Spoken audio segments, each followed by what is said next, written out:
Hi everyone, and welcome to this online course around how you can use transitional learning model when working with and mentoring your coaches.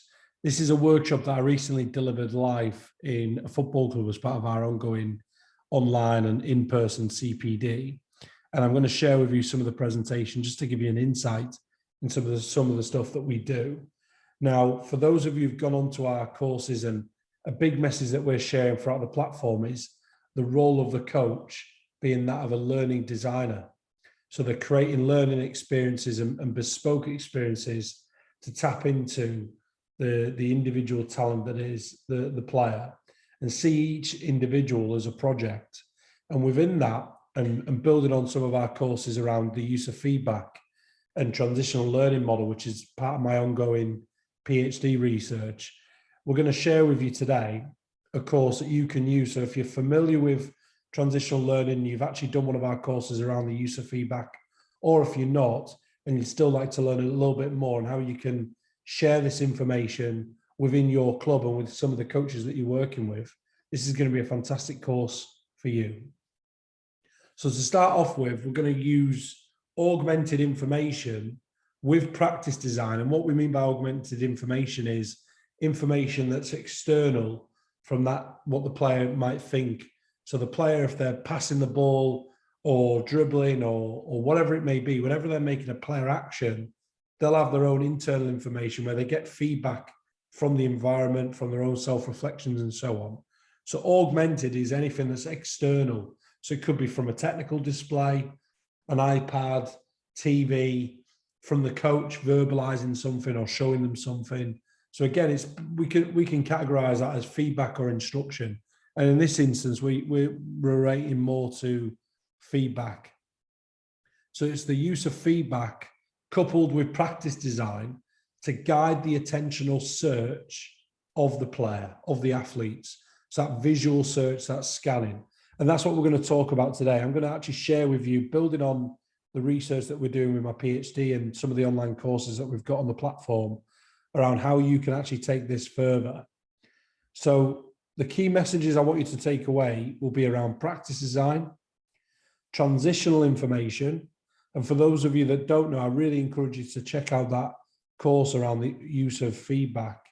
Transitional information is augmented information or feedback that's delivered that doesn't tell the player what to do, where to look, or how to move, but actually sets them a challenge, gives them little clues, and guides them to look for information from the environment. So it's that external focus of attention where they're looking for information from the environment in order to come up with their own adaptable movement solution. The beauty with transitional information, as I mentioned already, is that you're not telling them where to look, what to do, or how to move, but you're simply guiding them to look for information so that they can come up with their own solution, their own answer. And that can be delivered concurrently or terminally.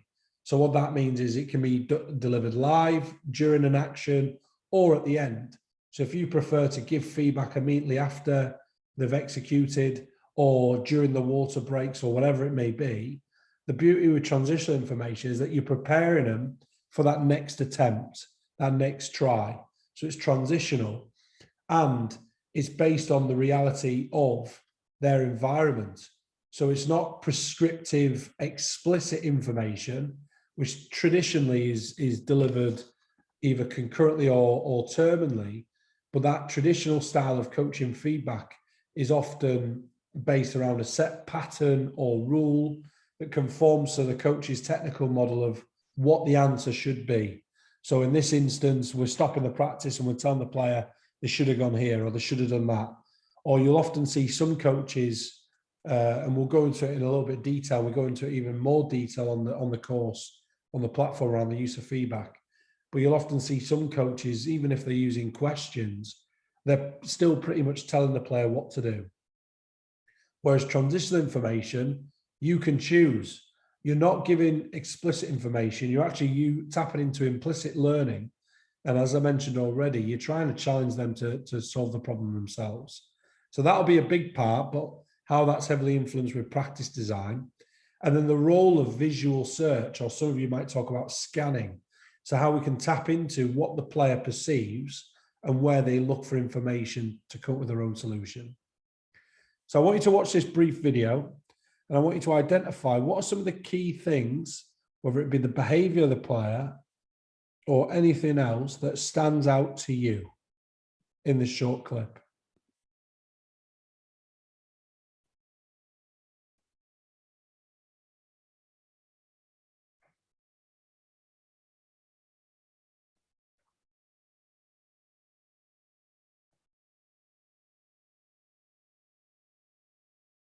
So if I play that again, I want you to really pay attention to where's the player looking. So he's searching for information on, around, and before he receives the ball. He's looking at information around where his teammates are, where the opponents are. Before, during, and after he receives the ball, he's searching constantly in order to come up with a solution. He's looking at touches. He's having a quick scan while they're taking touches on the ball and in between touches because the picture changes, and he's adapting his body to come up with a solution. So here he knows he can receive on the back foot and turn. Here he's had to twist and turn based on the picture changing. So how can he manipulate the ball in order to protect the ball? And it's those critical scans. So we know that over 85% of the information that players receive is through their eyes, based on a lot of the research that's gone on in invasion sports like football. And we also know that players are making decisions based on time, space, and number variations. And this changes because football is a complex, dynamical system. It's a sport that's random, it's unpredictable, it's forever changing. So if we know that, and we know that every player has their own unique, adaptable movement signature, it's so important that we have to tap into what the player has seen because they're playing the game. And every player is different. Every player's identity and movement is different. So it's less about us prescribing a set model, demonstration, or a movement pattern of what to do, because again, that's restrictive and it doesn't necessarily tap into what the players see because they may have seen something better. It doesn't develop the player to become more game responsive. And what we're offering the player doesn't necessarily relate to their body, their movement type, or their identity.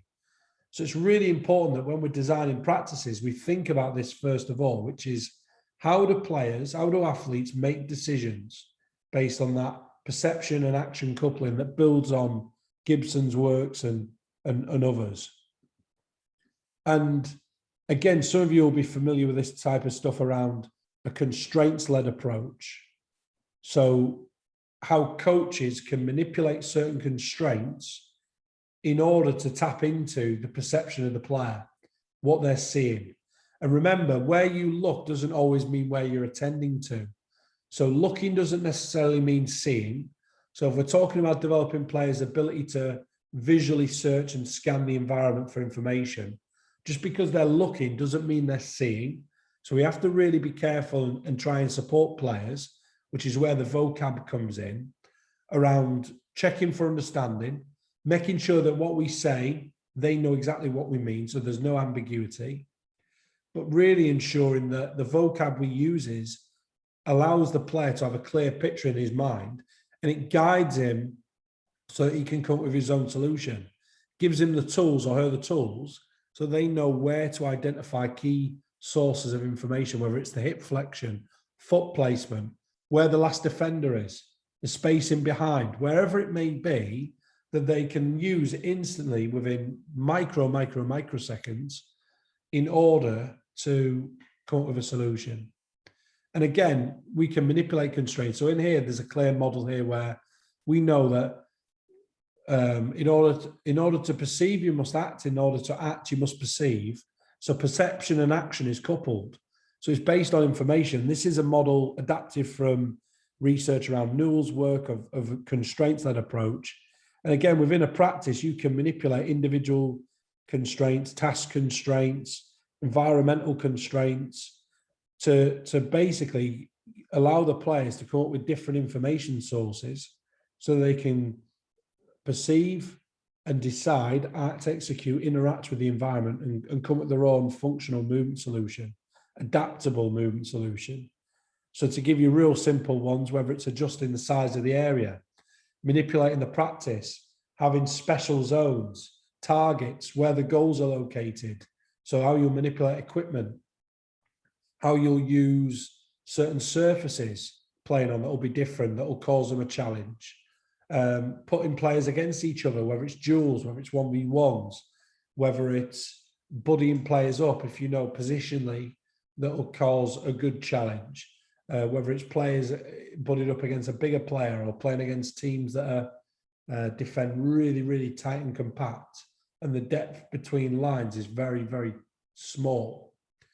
Whether it's playing with a crowd or not, or using sounds or not, or manipulating environmental constraints, whether it's the time and day you train, or weather conditions, or whatever it may be.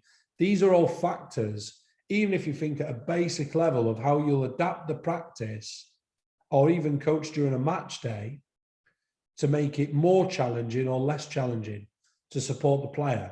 These are all different types of constraints that will influence the information players are looking for and trying to attend to. Because this is a big key as well, is that we've often got a picture in our minds, but it's so important to know, what does the player see? And again, where they look doesn't mean where they're attending to. So they might come up with, they might be looking and taking on board information from other sources. But how you can manipulate these constraints with feedback is really key, because as we've seen, if we've got a player here, we know that players are making decisions based on time and space. So as we've said already, now we've got a model that we've used that is part of a recent research paper that I published with some of my colleagues, that's been published in the International Sports Coaching Journal. And I actually presented our research and our sort of position arguments at several conferences. This one in particular was at the ICC 13th Global Coaches Conference in Portugal. And what you'll see with this model, and we go into more detail on the course around the use of feedback, but what you'll see is that there's different areas where the coach can use information, so coaching feedback, when it's linked to practice design, to support and hopefully guide the visual search of the player. Now, often what we find is that a lot of coaches will be in this area where they're focusing more on playing confusion.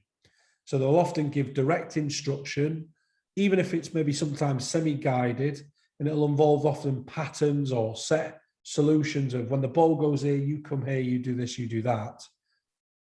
And they're informing the player without inspiring or involving the player in that journey. So the coach is informing the player with the intention to guide, while still imposing a coach-led answer and perception to the solution.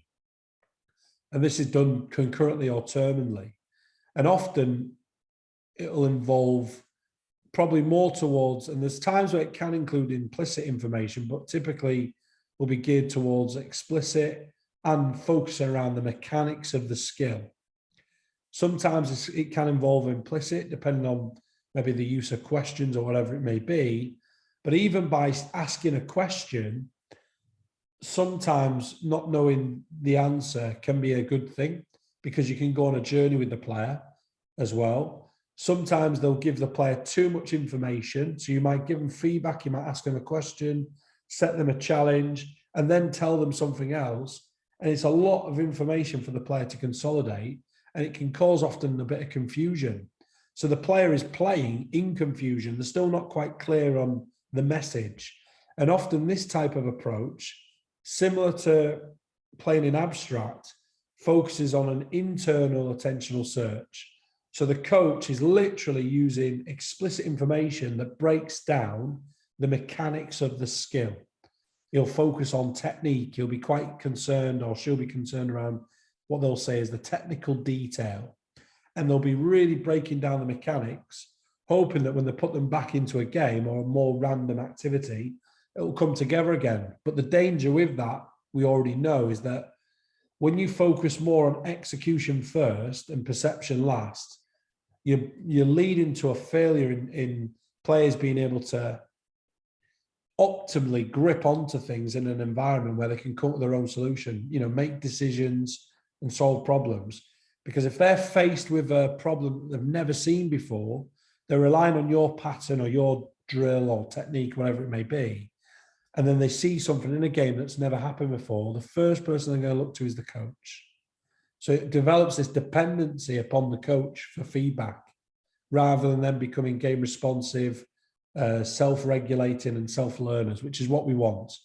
You'll also see in the image that it's quite clear that the player is at the center of our focus. So it's not to say that the left side of this model is bad and the right side is good. And I'll get to the colors in a minute. But what it's to say is just be aware with caution. So what are the consequences of your choices when you are using feedback, good, bad, or indifferent? But everything we do should have the player in mind. So who is the player that is in front of us that we're working with? And again, it will change on that continuum where you go, because there will be times where you will have to be direct, or it may be advantageous as part of the learning and performance to give them direct instruction.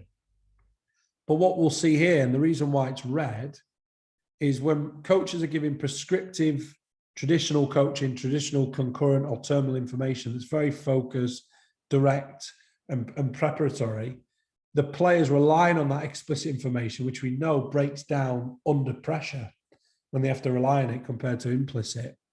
And the coach is often informing the player to try and get the player to adopt and replicate the coach-led answer. Okay, so this is playing in abstract from the game. Often this is done in practices that are decontextualized from the game. And even coaches will work on this in isolation, whether it's certain types of practices. People talk about unopposed and opposed and that debate. And what I would say is that when it comes to practice design, there's a moment for everything, and it's understanding the balance and the trade-offs of what you're doing. And we talk about that in more detail on other courses. It's not to say that unopposed is bad and opposed is good, because we've got to be careful of dualisms. But what we are saying is that just be aware of what you do. Can you involve some kind of contextual interference within the practice? And most of all, can you cover perception first?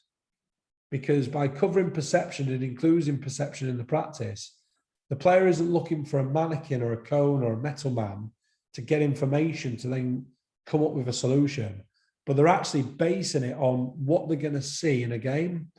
So it's the triggers that they're going to look for in a game where they can optimally grip onto that information.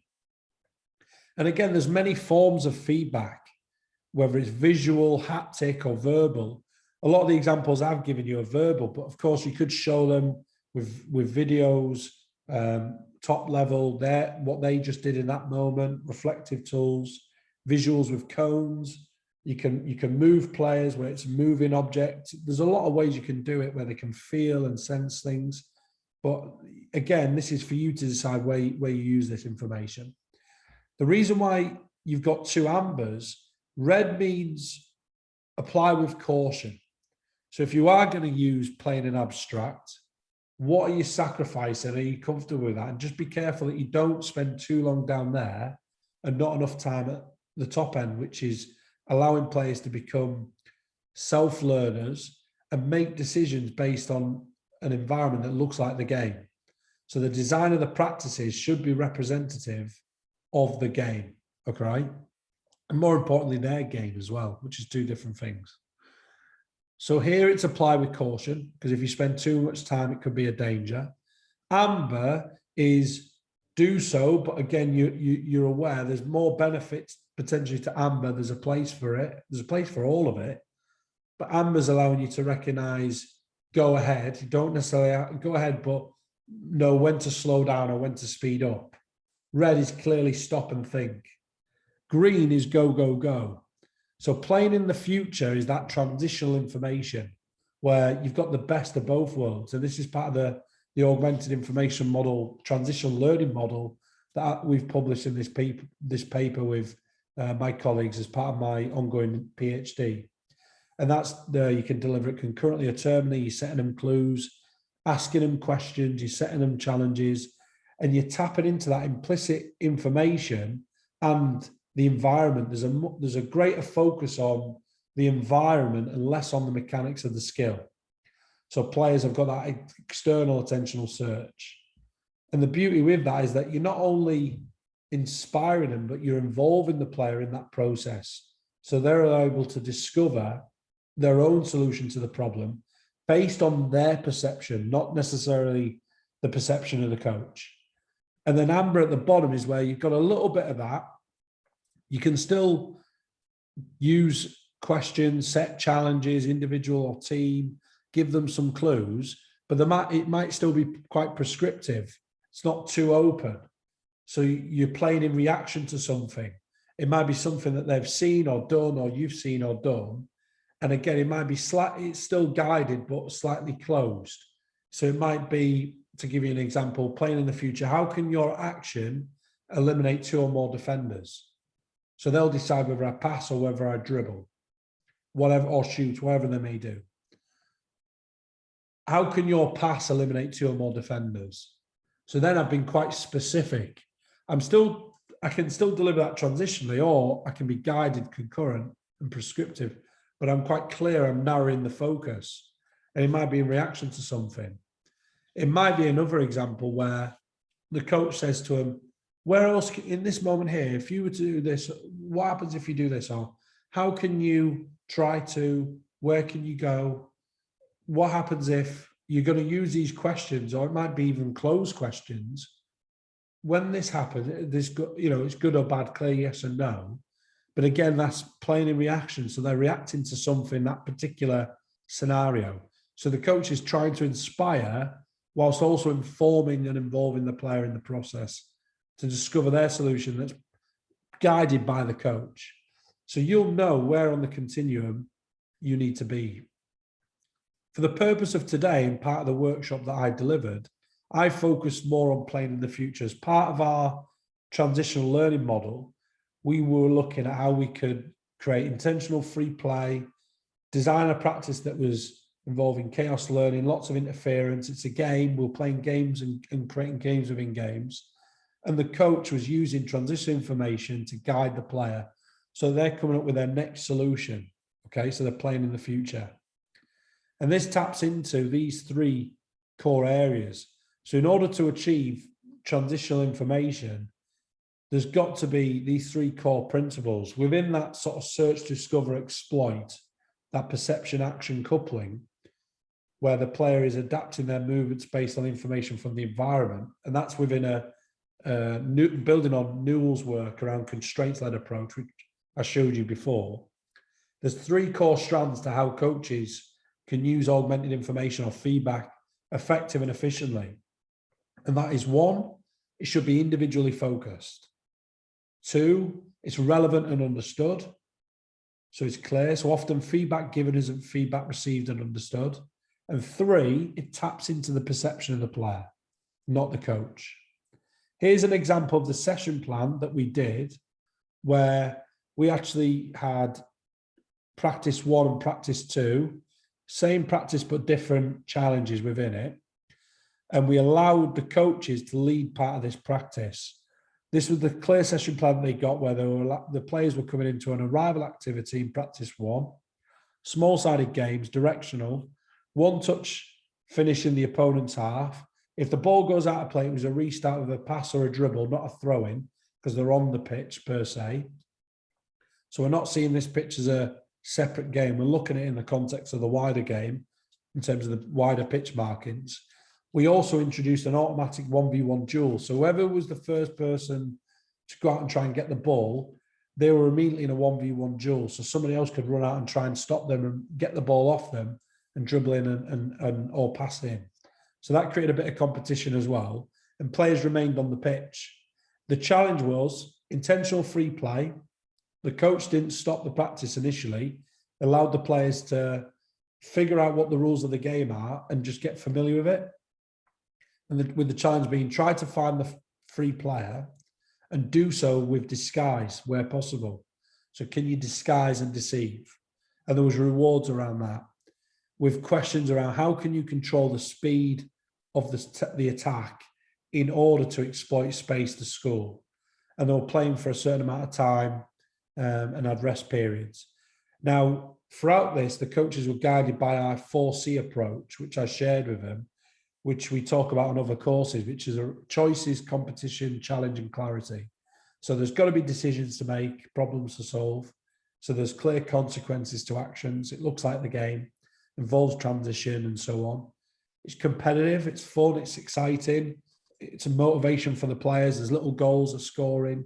There's competition within each other. So how I'll create games within games as well. So certain individual competition as well as the wider. And there's challenges individually and collectively, with the clarity being, what's the relevance for me? Because that's what the player is going to ask you. He's going to say, what's the relevance for me today? Why is this important to me? So again, for the coaches, this allows them to understand what are the individual objectives. Is this working? They can use the 4C model to reflect on how effective the practice is running. Look at the objectives for each player. Is it organized, first of all? So check, is the practice organized? Where the ball's located? The source of the balls? What's the challenge? They've been given free play. Where's the coach stood? Are the numbers right? All this type of stuff. If it's organized, then you can get to realistic. If it's not organized, you won't be able to see if it's realistic or not. So once you can decide it's organized, then, all right, is the practice realistic? Does it look like the game? Are they getting opportunities like the game and their game? Is it challenging? If not, why not? If so, how so? Do we need to make it more challenging or less? And is it competitive? All right. And then the second practice was a progression where there was no restrictions on the finish, but they could restart with a dribble or a pass, same as before. But as soon as you score, you have to change pitch. So if I score in one pitch, I'm immediately running to join the same team, same colour bibs on the other pitch. There must always be a minimum 1v1 on any pitch, and no more than max 5 players on a particular pitch. And even little things around involving the players. So if, for example, a player's 1v2 or 1v3, and they score, they obviously can't run to another pitch. So that could become quite tiring and physically demanding. So for that player, they can decide if they do score 1v2 or 1v3, they can then decide to eliminate one player off the opposition or bring a mate with them to make it equal or overload. So little things like that. And then again, little tasks and challenges which were the same, but again, the scenario was slightly different. And we wanted them to think about, again, look at the language. How can you try to? So how can your pass eliminate 2 or more players? So straight away, we're not telling them where to look, what to do, or how to move, but you're using information, or it could be how can your action, or find ways that you can attract and create space for yourself or your teammate. How can you probe and find? So straight away, they've got to look to where the opposition are, where the space is. They've got to search before they receive the ball and during and after to make those decisions. So straight away, the coach isn't saying you can only do it this way, but he's giving them a problem to solve, not an answer. And to show you how this looked in terms of a coach education, and this could be something that you could try with your coaches, and I encourage you to do so. I was here as the lead coach and coach developer. One of the coaches was leading the practice. I was co-coaching with him, and we had around 20 that were involved. We actually involved, you can do this with live players and have more players, more coaches watching in the gallery. There's a million ways that you can do this, but just to give you an example that you can tweak and adapt. We actually had the coaches involved in the practice, so they were playing. But equally, I've done it where they get to see real players of that age group so they can see how it works in reality as well. In this instance, we had the coaches playing. So the players there, 12 players, well, coaches were playing as the players. So they're learning. One coach is leading the practice. I'm co-coaching / assisting him. And as part of that role, he has a clear session plan and he's delivering that. And he's deciding and he's coaching in between breaks as well. As I said, the first one was let him play, no stoppages. Then after that, it was okay. Now, if he chooses to, if he's got a good reason to stop it, he can do. while he's working on one pitch, the other pitch is still playing, or he might pull players to us outside or do drive-by coaching or whatever it may be. And I was supporting him. I would then float in between that coach, okay, sort of coach student, if you like, for want of a better word, and the gallery. The gallery were the other remaining coaches that were watching the practice, split up into small groups. So they would be given certain tasks to observe, whether it was ball rolling time, whether it was use of interventions around transitional and the differences, whatever it may be. And again, if there's times where I needed to lead on something, I could do. And you'd have one coach reading out the session plan, but the actual roadmap of the session. So then the gallery all knew what stage we're on, what we're doing and why. So it keeps them engaged, as well as having an opportunity to discuss things during the breaks and listen to the coach. And I would float in between, as I said, the gallery and the lead coach. And this was based around inspiring coaches as well as informing and involving. But everything we're doing is reality-based. There's experiential learning. And again, it's individually focused, which aligns with the stuff that we're doing with players. And it also allowed the coaches to actually see what works well and what doesn't. And we were able to go back and forth with that model where see the differences between when the coach used transitional information, but there was times where he went into default and he would typically do more prescriptive coaching, but then you'd see the differences. Or when there was times when he was silent, the differences. In one example where one of the coaches was leading, because he likes to talk a lot and likes to stop the practice a lot, I actually gave him a challenge where he could only stop the practice 3 times in terms of giving information and feedback if he's stopping the whole group. Once he's used up his 3 lives, that's it, he's done. He ended up using his first 3 lives within the first couple of minutes, all 3. So the rest of the practice, he had to be quiet. And there was probably times where he recognized that would have been a great time to go in and ask this player a question or whatever it may be. But he also saw that the players were solving problems without him. So he was there observing, and actually they were figuring it out themselves. So it was a useful tool for him. And these are some examples that you can do. So hopefully this is a great tool to show you how you can actually use the research with world-leading best practice around transitional information in your environment when working with your coaches, or as an example in your next session. Thank you for listening. And if you've got any questions, please feel free to reach out to me personally. I look forward to seeing your reflections. And again, stay curious.